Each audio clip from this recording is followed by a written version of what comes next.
Parshas BeHar, which we're going to read this Shabbos, has the commandment against making loans to your fellow Jew with interest.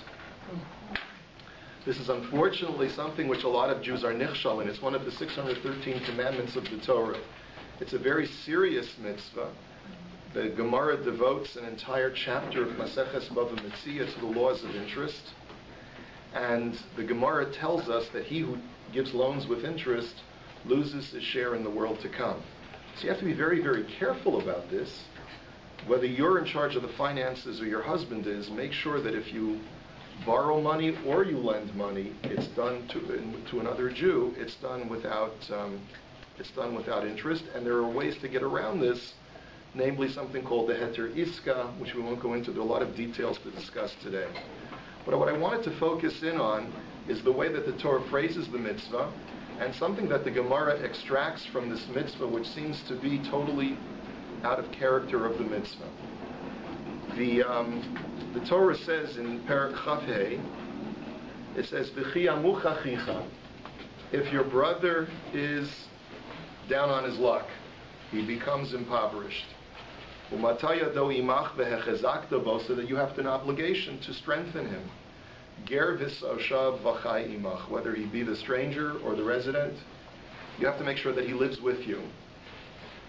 Al tikach me'ito neshech v'sarbis v'yaresa me'elokecha v'chei achicha imach. Do not take from him either interest or the two ways that the Torah describes neshech and tarbit. Neshech is the effect that the borrower feels. He feels a bite, literally is why it's called neshech. Tarbis is interest, where you increase your investment by giving him amount of money and he gives more back to you. And you shall fear your God, v'chei achicha imach, and your brother shall live with you. Now, the Torah then concludes this mitzvah by saying that I'm the Lord your God, asher hotzeisi eschem me'eretz Mitzrayim. I took you out of Egypt. L'seis lachem es eretz Canaan, in order to give you the land of Canaan, lios lachem le'elokim, to be for you as a God. So what we're told from here is that Hashem wants a holy society. He wants a society where we're treating each other with compassion. Now it's important to know that this mitzvah applies only to Jews, and it does not apply to Jewish-Gentile relations. One of the things that we've been attacked throughout history by non-Jewish ethicists and theologians is the double standard that we as Jews have had throughout history, in that we've acted with compassion and kindness to our fellow Jew by loaning money without interest, but when it comes to the non-Jew, we have no compunction and we feel completely free and open to charge interest. So think about that for just a moment, and think to yourselves whether this is problematic for you or not. And let's go on to a piece of Gemara. The Gemara says Tanya. There's a brisa that tells us as follows. A very famous Gemara. Shnayim shahiyu mahalchim baderech. Two people are traveling on the road away in the wilderness. Ubiyad echad mehem kiton shel mayim. One of them has a container of water, a water flask. Im shosim shneihem mesim. There's only enough water to sustain one of them for them to get to civilization. If they share the water and they drink the water, each one drinks half of the flask, then they'll both die. V'im shoteh echad mehem magia liyishuv. If, however, one of them will drink the entire amount of water, he'll be hydrated enough to survive and be able to get to the yishuv, be able to get back to civilization. The other fellow will surely die because he won't drink it all, but at least the fellow who drinks all of it will be able to survive. So Darash ben Petora, Ben Petora, who was one of the rabbis of the times of Rabbi Akiva, says, Mutav sheyishtu shnehem v'yamutu. Better that both of them should drink. You have to be equitable, you have to share. So let them both drink the water and let them both die. If that's what it means, then let them both die.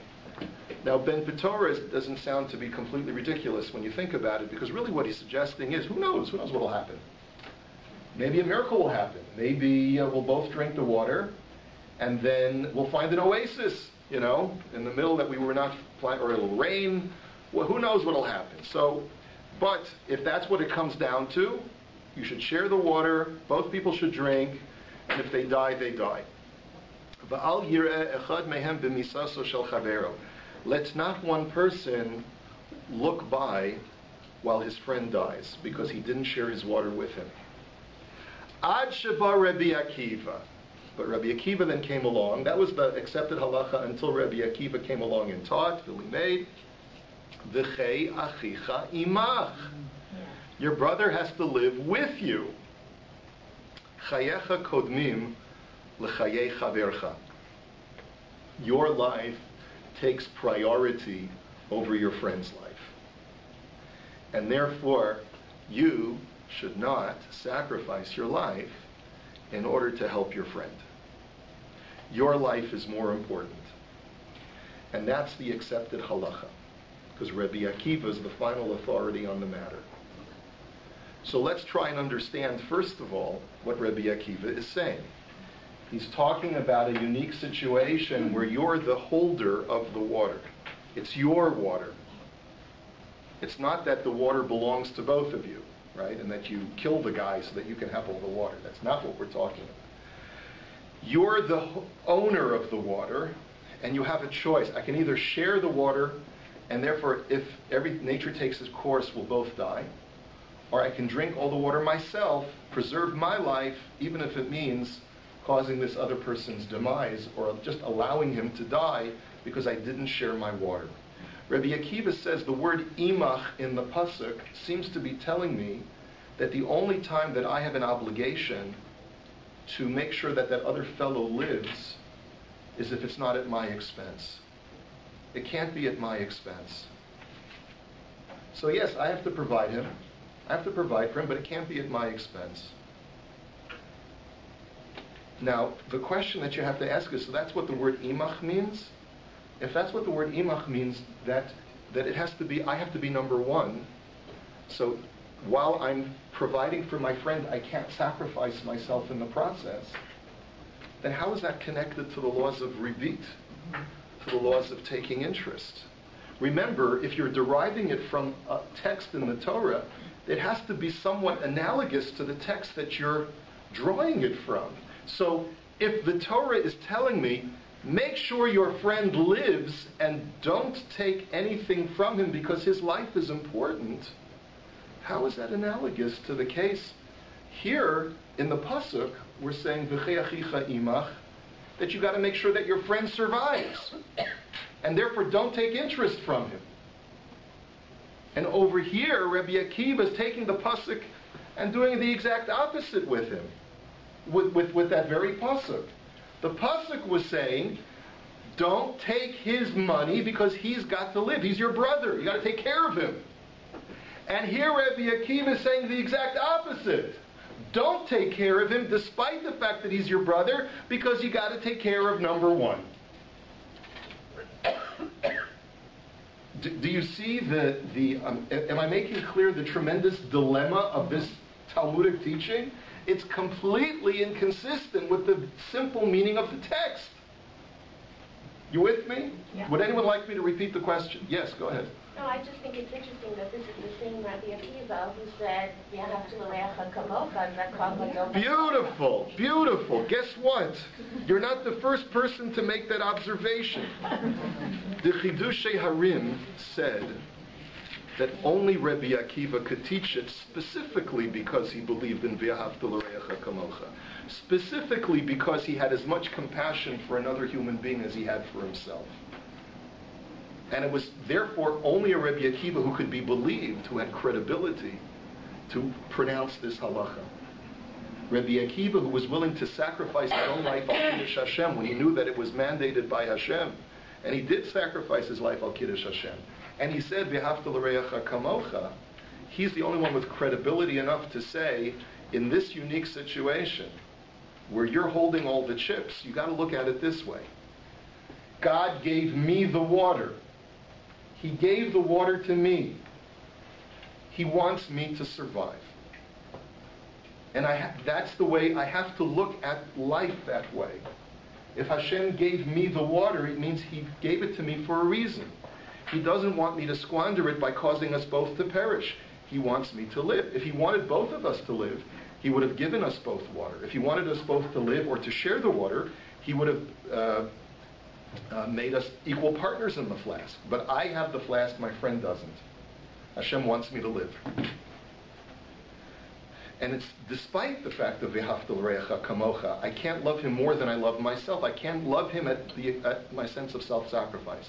Let me just tell you how you understand the pasuk in light of, or how you understand Rabbi Akiva's teaching in light of the pasuk. I think it's very simple. You just have to sort of switch the paradigm in your head. When Rabbi Akiva says V'chei achicha imach, he's not looking at it as the Torah giving the directive to the lender, telling the lender, make sure your brother lives with you. He's looking at it from the perspective of the borrower.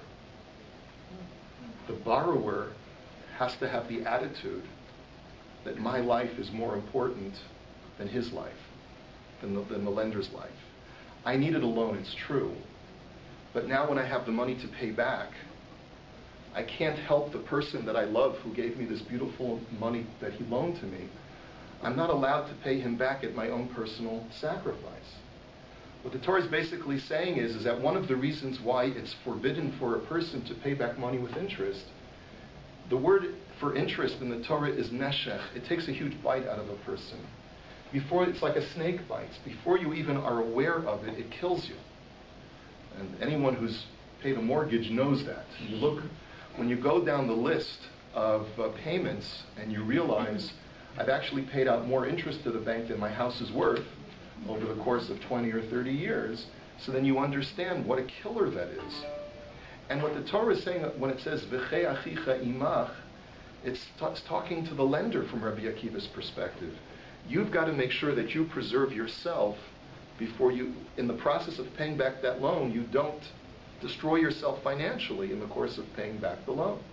So even if you want to pay him back, you're not allowed to. You know, it's very interesting. Let's go back to that issue where the laws of interest only apply to Jews, they don't apply to non-Jews. There are 4 sections of Shulchan Aruch. There are 4 sections of the Code of Jewish Law. Many of you may be aware of that. One section is called Orach Chaim, the regular pathways of life, which deals with everyday Jewish practice, like getting up in the morning, davening, Netilat Yadayim, saying brachos, observing Shabbos, observing Yom Tov, and so forth. The second part of Shulchan Aruch is Yored De'ah.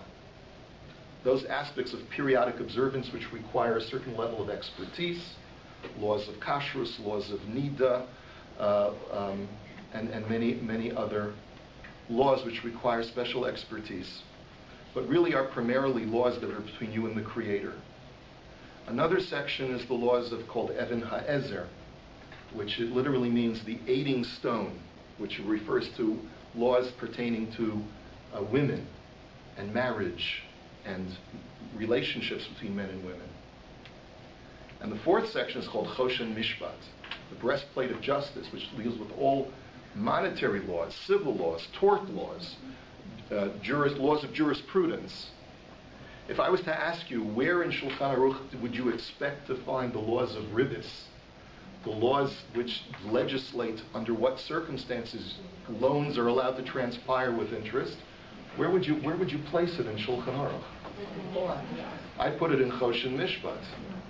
But for some reason it's not in Choshen Mishpat, it's in Yored De'ah.